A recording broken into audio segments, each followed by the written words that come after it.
नमस्कार, मेरा नाम प्रिंस कुमार है और आप देख रहे हैं प्रिंस रिपोर्ट्स इंडिया। आज हम बात करने जा रहे हैं भारत की एक ऐसी कूटनीतिक जीत की जिसने एक बार फिर दुनिया को दिखा दिया है कि भारत किसी का मोहरा नहीं बल्कि निर्णय लेने वाली शक्ति बन चुका है। दरअसल हम बात कर रहे हैं चाबहार बंदरगाह पर लगे अमेरिकी प्रतिबंधों से मिली नई 6 महीने की राहत के बारे में। आपको याद होगा कि अमेरिका ने ईरान पर अपने कठोर प्रतिबंध लगाए और उन्हीं के तहत भारत को चाबहार पोर्ट पर सीमित छूट दी गई थी। पहले वो सीमित छूट थी 19 सितंबर 2025 तक। फिर बातचीत हुई, बातचीत जब सफल हुआ तो उसको बढ़ा करके 27 अक्टूबर 2025 तक किया गया। लेकिन अमेरिका ने अब इसे बढ़ा करके 6 महीने तक की अतिरिक्त राहत दे दी है।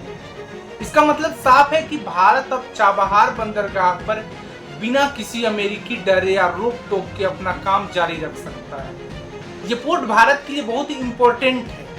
ये भारत की रणनीतिक स्वतंत्रता का प्रतीक है, क्योंकि इसके जरिए भारत को पाकिस्तान से गुजरे बिना सीधे अफगानिस्तान और मध्य एशिया तक पहुंचने का रास्ता मिलता है।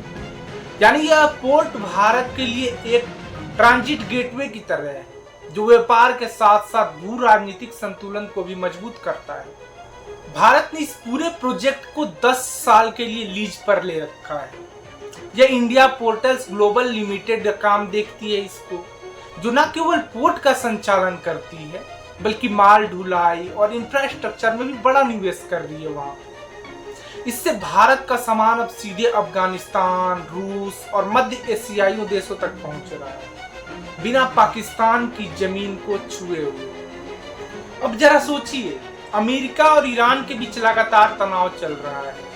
बावजूद इसके भारत को यह राहत मिलना यह कोई साधारण बात नहीं है। यह भारत की संतुलन विदेश नीति और कूटनीति का नतीजा है। भारत ने अमेरिका को साफ बताया कि चाबहार कोई सैन्य ठिकाना नहीं है, बल्कि मानवीय और क्षेत्रीय विकास का माध्यम है।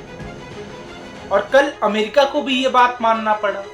हालांकि अभी 6 महीने की राहत दी गई है, बाद में क्या होता है, क्योंकि भारत ने इसे 10 साल के लिए लीज पे ले रखा है। तो सिर्फ 6 महीने की राहत मिलना ये कोई बड़ी बात नहीं है अभी फिलहाल के लिए, सही है।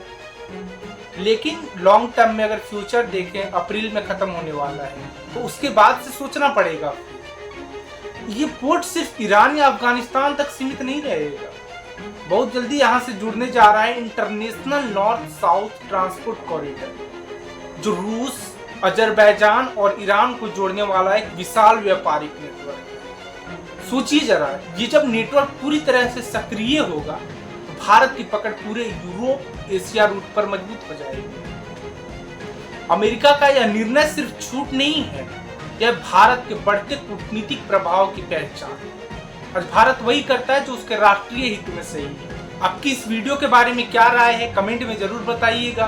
और वीडियो अच्छा लगे तो लाइक कीजिएगा, शेयर कीजिएगा और सब्सक्राइब कीजिएगा। तब तक के लिए धन्यवाद।